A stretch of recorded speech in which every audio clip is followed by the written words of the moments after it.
Hello, good morning everyone. Pupunta tayo ngayon simbahan para magsimba. Kasi ngayon ay araw ng linggo, araw ng Diyos. Tara, samahan niyo ako.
So, nandito na tayo simbahan.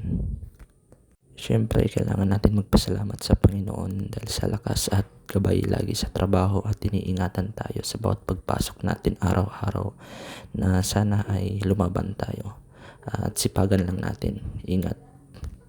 So, katapos lang ng simba. So, ngayon ay pauwi na tayo ng bahay. Yun lang. Bye-bye.